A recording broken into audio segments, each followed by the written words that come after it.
Hello everyone, তো ইতিমধ্যে আমরা ক্লাস 12 ফোর্থ সেমিস্টারে যে মডুল কোশ্চেন পেপার রয়েছিল রায় মার্টিনে, তার একটা মডুল করেছিলাম।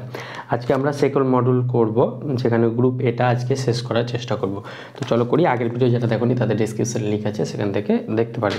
তাহলে 1 নম্বর অঙ্কটা একের এক কি বলছে, i মাইনাস 2 যে একটা ভেক্টর রয়েছে, একে আমরা আর ভেক্টর নাম দিলাম, ধরি আর সমান আর ভেক্টরটা এটা বলছে এর অভিমুখে একটি ভেক্টর নির্ণয় করো যার মান √5। তাহলে আর ভেক্টরটা এটা ধরলাম, তাহলে মড অফ আর কত হবে? মড অফ আর হয়ে যাবে √1 স্কোয়ার প্লাস -2 তার স্কোয়ার, মানে হয়ে যাবে √1 + 4 মানে √5। এবার বলছে কার এর ভেক্টরের অভিমুখে একটি ভেক্টর নির্ণয় করো, অতএব নির্ণয় ভেক্টর লিখতে পারো, 2 মার্কের যেহেতু, তাই বেশি লিখতে হবে না। তাহলে নির্ণয় ভেক্টর হয়ে যাবে যে ভেক্টরের অভিমুখে বলবে সেটা ইন্টু সেই ভেক্টরটার একক ভেক্টর ইন্টু যে ইউনিট √5 থাকবে √r, সেটা লিখবো আমরা। তার মানে এই ভেক্টরটা হয়ে যাবে √5 ইন্টু মড অফ আর, মানে এর ফর্মুলা কি? আর ভেক্টর একক ভেক্টর, আর এর একক ভেক্টর কি? আর ভেক্টর বাই মড অফ আর। তাহলে √5 ইন্টু আর ভেক্টরটা কত? i মাইনাস 2j, আর এটা হয়ে যাবে মড অফ আর কত পেয়েছি? √5। তাহলে √5 বসাবো, √5 কাটবে, এটা হয়ে যাবে i মাইনাস 2j। তাহলে আর ভেক্টরের অভিমুখে এই যে একটি ভেক্টর নির্ণয় করে যার মান √5 একক, তাহলে এটাই আমাদের অ্যান্সার হয়ে যাবে। তাহলে এটা আমাদের অ্যান্সার। এইভাবে আমরা যে কোনো ভেক্টর অভিমুখে যার মান বলে দিবে সেটা এইভাবে বের করবো। একেরটা হলে এবার আমরা অথবাতে যাব। দেখো একের অথবা বলেছে এ এবং বি দুটো ভেক্টর বলেছে, এ ভেক্টরের উপর বি ভেক্টরের ভেক্টর অভিক্ষেপ নির্ণয় করতে বলেছে। তাহলে এ একটা ভেক্টর, সেটা হচ্ছে i cap minus 2j cap plus K cap, আর বি আর একটা ভেক্টর, সেটা হচ্ছে 7i cap plus J cap minus 3k cap.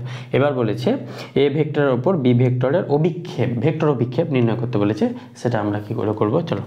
তাহলে এটা করার জন্য প্রথমে আমরা স্কেলার অভিক্ষেপ নির্ণয় করব। তাহলে স্কেলার অভিক্ষেপ কি হয়? স্কেলার অভিক্ষেপ হয়ে যায়, স্কেলার অভিক্ষেপ কার উপর? বি ভেক্টরের উপর এ ভেক্টরের। তাহলে এটা হয়ে যাবে B dot A by mod A. তাহলে বি ডট এ মানে এই দুটো ডট প্রোডাক্ট করলে এটা কত হয়ে যাবে? এটা কত? 7 ছিল, তাহলে এটা যাবে 7 মাইনাস 2, একবার করে নিচ্ছি আমি, -3 বাই √a স্কোয়ার মানে 1 স্কোয়ার 1 প্লাস -2 এর স্কোয়ার মানে 4 প্লাস 1। তাহলে এটা হয়ে যাবে 7 3 2 5 5 2, এটা √2 √4 5 6 2√2/6। এবার বলেছে এ ভেক্টরের ওপর বি ভেক্টরের ভেক্টর অভিক্ষেপ, অতএব নির্ণয় ভেক্টর অভিক্ষেপ, অত আমরা লিখছি না, জাস্ট যেহেতু 2 মার্কের অত লিখতে হবে না। নির্ণয় ভেক্টর অভিক্ষেপ, আমাকে তো স্কেলার অভিক্ষেপ বলেনি, ভেক্টর অভিক্ষেপ বলেছে। আমরা স্কেলারটা বার করলাম, এখান থেকে ভেক্টর অভিক্ষেপ কি হয়ে যাবে? এ ভেক্টরের উপর স্কেলার অভিক্ষেপ, এটা ফর্মুলাটা হচ্ছে এ ভেক্টরের উপর বি ভেক্টরের স্কেলার অভিক্ষেপ ইন্টু হয়ে যাবে এ ভেক্টরের দিকে একক ভেক্টর, এ ভেক্টরের দিকে একক ভেক্টর। তাহলে যারা ভাষাটা বুঝতে পারবে তাদের জন্য ফর্মুলাটা বলে দিই একবার।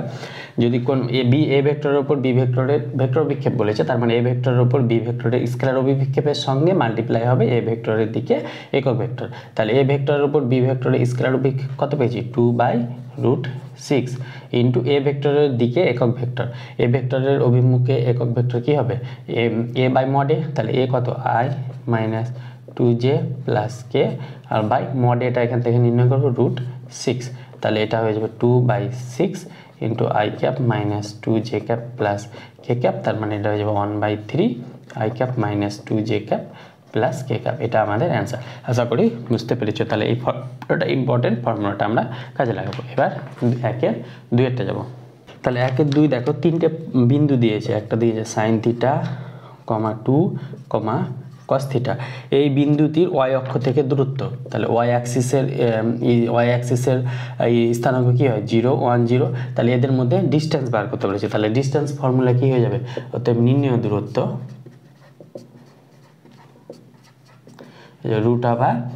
এটা মাইনাস এটা বা এটা মাইনাস এটা, তাহলে 0 মাইনাস sin θ তার হোল স্কোয়ার প্লাস 1 - 2 তার whole square plus 0 minus cos theta তার স্কোয়ার। তাহলে এখান থেকে এটা হয়ে যাবে sine square theta, minus sine square theta মানে তো সাইন স্কোয়ার আছে, তাই এটা প্লাস হয়ে যাবে, plus 1 plus cos square theta. আর আমরা জানি sine square theta plus cos square theta কত হয়ে যায়, 1 হয়ে যায়। তার মানে এটা হচ্ছে √1 + 1 মানে √2 একক। তাহলে এটাই আমাদের অ্যান্সার হয়ে গেল। এবার বলেছে x = 2y অথবা 2 এর অথবা x = 2y একটা সরলরেখা আছে আর z = 5y = 1 সরলরেখার দিক অনুপাতগুলি নির্ণয় করতে বলেছে। তাহলে এখান থেকে তো দিক অনুপাত পেয়ে যাবো, x/2 = 1, তার মানে এখান থেকে এটা x/2 y/1। আর এখান থেকে যদি লিখি 5y = 1 - z, তাহলে y = 1/5 - z/5, তার মানে y = এখান থেকে পেয়ে যাবো 1/5 প্লাস z/-5।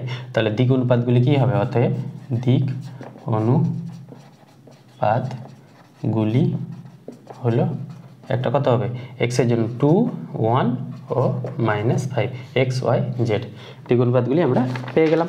এটাই বের করতে দিয়েছিল, তাহলে ইজি হয়ে গেল একেরগুলো। এবার আমরা 2 এর যে ইন্টিগ্রেশনগুলো আছে সেগুলো করবো। চলো দেখো 2 এর একেরটা বলেছে ইন্টিগ্রেশন হবে 0 to 2 box x dx, যেখানে বক্স এক্সটা হচ্ছে বৃহত্তম অখণ্ড অপেক্ষক বা গ্রেটেস্ট ইন্টিজার।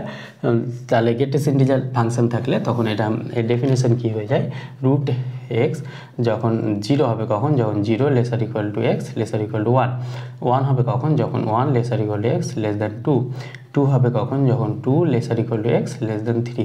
এগুলো ডেফিনেশন আমরা পড়েছি। তার মানে এই 0 2টাকে আমরা এইভাবে ভাগ করব, 0 থেকে 1 নিব mod of x dx, আর একবার নিব 1 থেকে 2 mod of x dx। তাহলে 0 থেকে 1 এর মধ্যে এটা কী হয়ে যাবে, 0 হয়ে যাবে, 0.dx এর 1/2 বক্স এক্সের ভ্যালুটা কী হবে, 1 থেকে 2 এর মধ্যে বক্স এক্সের ভ্যালুটা হয়ে যাবে 1 dx। তাহলে এই ভ্যালুটা তো 0, আর এটা হয়ে যাবে 1 to 2 ইন্টিগ্রেশন 1 dx মানে x 1 to 2, দ্যাট মিনস এটা হয়ে যাবে 0 তো আর লিখছি না, তাহলে 2 - 1 দ্যাট মিনস 1। তাহলে এই ক্ষেত্রে আমরা আনসার পেয়ে গেলাম 1। এবার অথবাটা আমরা দেখব, অথবা যেটা আছে দেখো এই 2 এর একের অথবা কী বলছে, f(x) = f(a + x) যদি হয় তাহলে এই যে ইন্টিগ্রেশনটার মান a নিরপেক্ষ, মানে ইন্টিগ্রেশনে a থাকবে না। তাহলে প্রথমে আমরা ইন্টিগ্রেশনটা লিখবো a + t f(x) dx, এই যে এগুলো থাকবে না। তার মানে এখানে আমরা ধরি x = a + z ধরলাম, তাহলে dx কি হয়ে যাবে, dz হয়ে যাবে, যেহেতু এটা কনস্ট্যান্ট। তাহলে এটা এলাম। এবার আমরা এখানে লিমিট চেঞ্জ করব। তাহলে লিমিট চেঞ্জ করতে গেলে z ধরেছি, তাহলে এখানে কি ছিল, x ছিল আর z ছিল। তাহলে x এর ভ্যালু যখন a তখন z এর ভ্যালু হয়ে যাবে 0, আর x এর ভ্যালু যখন a + t, x এর ভ্যালু যদি a + t, তাহলে z এর ভ্যালু হয়ে যাবে t। তাহলে লিমিটটা চেঞ্জ করলাম, তাহলে এটা হয়ে যাবে 0 থেকে t f(x) x এর জায়গায় কী ধরেছি, a + z ধরেছি, তাহলে a + z dx এর জায়গায় হয়ে যাবে dz। তাহলে এখান থেকে আবার ইন্টিগ্রেশন হবে 0 to t, এখান থেকে কী লিখতে পারবো, f(a + x) লিখতে পারবো, এটা f(a + x) dx, কারণ dx = dz লিখতে পারবো। তাহলে এটা হয়ে যাবে ইন্টিগ্রেশন হবে 0 to t f(a + x), a + x হয়ে যাবে f(x) dx। এটা 1 নম্বর নিলে /1 লিখতে পারো, /1 থেকে পাই।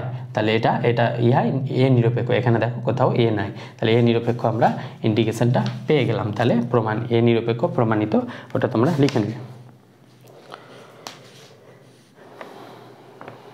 এবার আমরা 2 এরটা যাব। 2 এরটা বলছে একটা বক্ররেখা আছে y = sin x, তাহলে এর ইন্টারভ্যালটা দেওয়া আছে 0 থেকে 2π। এই ইন্টারভ্যাল, এই অন্তরালে এই ও x অক্ষ x অ্যাক্সিস দ্বারা সীমাবদ্ধ হয়ে যে সামুদ্রিক চিত্র গঠন করে। তাহলে এর গ্রাফটা কেমন হয়ে যায়, এর গ্রাফটা এরকম হয়ে যায়। আর x অ্যাক্সিসের দ্বারা যে সীমাবদ্ধ ক্ষেত্রফল পাবো, এই সীমাবদ্ধ অঞ্চল পাবো, তার ক্ষেত্রফলটা তোমরা এটা নিজেরা করবে, আমি অথবাটা করে দেখাচ্ছি। 2 এর অথবাটা কি বলছে, xy = 1, আর একটা বলেছে x = k আর x = e, এটা বলে দিয়েছে। আর k > e বলেছে। এটা বলেছে ও x অক্ষ দ্বারা সীমাবদ্ধ অঞ্চলের ক্ষেত্রফলের মান যদি 1 বর্গ পাওয়া যায়, তাহলে k এর ভ্যালুটা কত, এই যে k, এই k = কত, এটা আমাদেরকে অথবাতে বার করতে হবে। তো চলো আমরা এটা কি করে করব, চলো দেখি। প্রশ্নতে আমাদের কি দেওয়া আছে, xy = 1, তাহলে এখান থেকে y = কত পাবো, 1/x।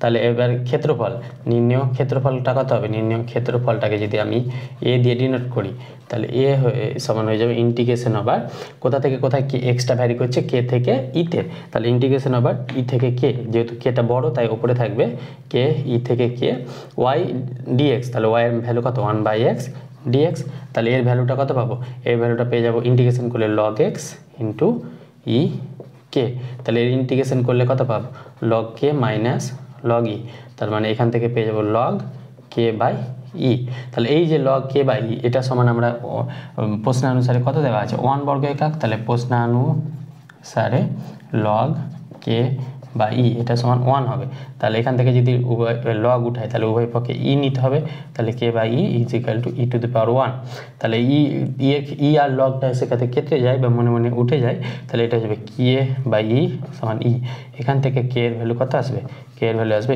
ই স্কোয়ার, তাহলে কে এর ভ্যালুটি আমরা নির্ণয় করতে বলেছি, তাহলে নির্ণয় মান কে সমান ই স্কোয়ার, তাহলে এটাই আমাদের উত্তর হয়ে গেল 2-এর, মানে অথবাটা আমরা করে নিলাম। 2-এরটা হয়েছিল, 2-এর 3-এরটা এবার দেখবো। এবার একটা ফাংশন বলেছে F of X comma Y, এটা বলে দিয়েছে X minus Y by root X plus root Y.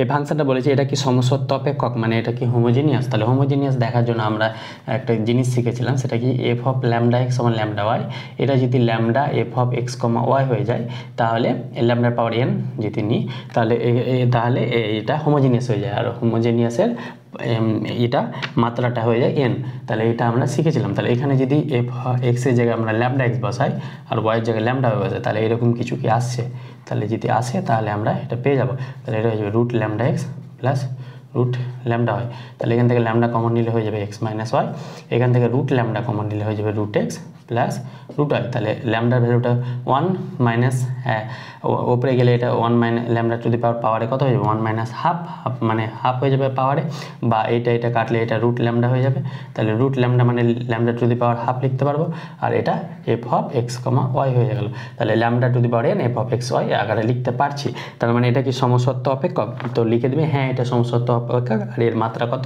এর মাত্রা হয়ে যাবে হাফ, মাত্রা কত হয়ে যাবে হাফ, এই এনটা হয়ে যায় এই সমসত্ব অপেক্ষক বা হোমোজিনিয়াসের মাত্রাটা, তাহলে মাত্রাটা হয়ে গেল হাফ। এবার আরেকটা আছে সমাধান করো অথবাতে, সেটা দেখবো চলো।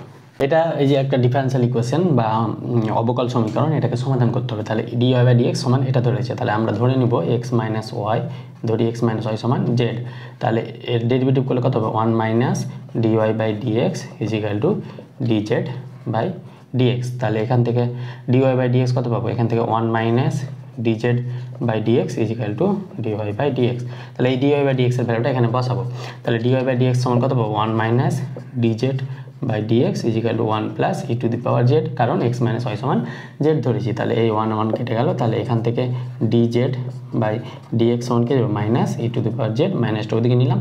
এবার যদি এর ইন্টিগ্রেশন করি তাহলে এর ইন্টিগ্রেশনটা করলে কত হবে, ইন্টিগ্রেশন আবার dz বাই এখানে এটা হয়ে যাবে, সরি আগে ভ্যারিয়েবল সেপারেশন করবো, তাহলে এটা হয়ে যাবে dz by E to the power Z is equal to minus DX. এবার যদি আমরা ইন্টিগ্রেশন করি তাহলে ইন্টিগ্রেশন লাগালে একটা সমকল ধ্রুবক হয়ে যাবে সি, তাহলে DZ by E to the power Z, তাহলে E to the power Z উপরে গেলে E to the power minus Z, তাহলে E to the power minus Z integration কী হয় minus E to the power minus Z, তাহলে এর integration কী হয়ে যাবে minus E to the power minus Z is equal to minus X minus C, এখানে plus C না নিয়ে মাইনাস সিও নিতে পারবো যেহেতু সিটা কনস্ট্যান্ট, তাহলে এবার উভয় পক্ষে যদি মাইনাস কমন নিই তাহলে এটা হয়ে যাবে E to the power minus Z is equal to X plus C, তাহলে জেড সমান কী ধরেছিলাম এক্স মাইনাস ওয়াই, তাহলে E to the power X minus Y, তাহলে মাইনাস যদি কমন নিই তাহলে এটা হয়ে যাবে ওয়াই মাইনাস এক্স হয়ে যাবে, এটা সমান এক্স প্লাস সি, তাহলে এটাই আমাদের answer, E to the power Y minus X সমান এক্স প্লাস সি, এটা আমাদের নির্ণয় সমাধান পেয়ে গেলাম। 2-এর 3 অথবা হয়ে গেল। এবার আমরা 3-এরটা করবো, 3-এর রৈখিক প্রোগ্রামিং বিধি থেকে এসে সেটা দেখবো চলো। তো 3 নম্বরটা বলছে 2x plus 5y, 2x plus 5y laser equal to 18, আর বলেছে 3x plus 2y greater equal to 1, তাহলে x greater equal to 0, y greater equal to 0। এই যে বাধা গোষ্ঠী রয়েছে কোনো রৈখিক প্রোগ্রামিং সমস্যার কার্যকারী সমাধান অঞ্চল কটি কৌণিক বিন্দু রয়েছে সেটা দেখতে হবে, তাহলে এটা ইকুয়েশনটা এই ইকুয়েশনটাকে ইকুয়েশনে কী করে লিখতে হবে ভাষাটা তোমরা এলপিপি আমরা ডিসক্রিপশানে লিঙ্ক দিলাম, সেখানে এলপিপির 1 শর্ট সিরিজ নিয়েছি, সেখানে একটা ক্লাসে সবগুলো কী করে প্রসেস করতে হয় সেটা শিখেছি, সেটা তোমরা দেখবে তাহলে আরও ইজি হয়ে যাবে। তাহলে অসমীকরণগুলো কিছু সমীকরণ আকারে লিখলাম, দিয়ে এটাকে কত হবে, এটা যদি 18 নিচে আসে তাহলে 2 দিয়ে ভাগ হলে 9 প্লাস ওয়াই বাই 18/5, আর এটা কত হবে এক্স 1/3 প্লাস এদিকে আসলে হয়ে যাবে হাফ, কারণ 2টা উপরে গেলে 2y আর এটা উপরে গেলে 3x হয়ে যাবে, এটা সমান 1। তাহলে এই যে ছবিটা যদি আঁকি, তাহলে ছবিটা আঁকার পর 9,0, তাহলে এখানে ধরো নিলাম 9,0, এটা 18 5 আর 3 5 15 মানে 3 পয়েন্ট সামথিং, তাহলে এটা হয়ে যাবে 0,18/5। এবার আমরা এই বিন্দুর এটা যে সরলরেখাটা সেটা আঁকলাম। এবার 1/3 তো ধরো এখানে একের থেকে ছোটো ধরো এটা নিলাম, আর হাফ মানে এখানে নিলাম, তাহলে এই ইকুয়েশনটা এলো, তাহলে এটা এলো, এটা আমরা পেলাম, এটা হয়ে যাবে 1/3,0 আর 0,5। এবার বলেছে এটা দেখবো আমরা 0 0 স্যাটিসফাই করছে কিনা, তাহলে এটা 0 স্যাটিসফাই করছে, 0 0 বসালে 18 থেকে ছোট 0 হয়, তাহলে এটা স্যাটিসফাই করছে মানে মূলবিন্দুর দিকে হবে। আর এটা 0 স্যাটিসফাই করছে না, কারণ 0 1-এর থেকে বড় হতে পারে না, তাহলে মূলবিন্দুর বিপরীত দিকে এটা হবে। তাহলে কৌণিক বিন্দুগুলি যে পাচ্ছি, এই কৌণিক বিন্দুগুলির সংখ্যা বের করতে বলেছে, তাহলে এটা একটা এ, একটা বি, একটা সি, একটা ডি, এই যে কৌণিক বিন্দু পেলাম তার কৌণিক বিন্দুর সংখ্যা বের করতে বলেছে। তাহলে সমাধান অঞ্চলের এই যে এই 4টা সমাধান অঞ্চল, তাহলে এই সমাধান অঞ্চলে এইগুলোকে বলা হয় কৌণিক বিন্দু। তাহলে কৌণিক বিন্দুর সংখ্যা কটা হয়ে যাচ্ছে 4টা। তো কৌণিক বিন্দুর সমাধান করতে বলেনি কিন্তু, শুধুমাত্র কৌণিক বিন্দু বলেছে, তাহলে কৌণিক বিন্দুর সংখ্যা হয়ে গেল 4টা। আর তারপরেটা তোমরা সেম ওয়েতে করবে, অথবাটা 3-এর অথবাটা, সেটা কি দেওয়া আছে x + y ≤ 1, আর একটা দেওয়া আছে 2x + 7y > 2025। তাহলে এটা x + y = 1 আর 2x + 7y = 2025। এই যে ইকুয়েশনটাকে তোমরা ড্র করবে, তে দেখবে সমস্যার কার্যকরী সমাধান অঞ্চলে কতগুলি বিন্দু রয়েছে, সমাধান অঞ্চলগুলিতে কতগুলি বিন্দু রয়েছে সেটা তোমরা নিজেরা করে নেবে, এটা আমি আর দেখাচ্ছি না। তাহলে অথবাটা তোমরা করে নেবে। এবার নেক্সট আমরা আজকে গ্রুপ এটা কমপ্লিট করলাম, নেক্সট আমরা গ্রুপ বিটা শেষ করার চেষ্টা করব। আজকে এই পর্যন্ত থাক। তোমাদের জন্য এত কষ্ট করে ভিডিও বানানো, তো বন্ধুদের মাঝে অবশ্যই শেয়ার করবে এবং লাইক করবে, এবং আর কোনো জায়গায় কোনো কিছু প্রবলেম হলে অবশ্যই কমেন্টে জানাবে। Thank you.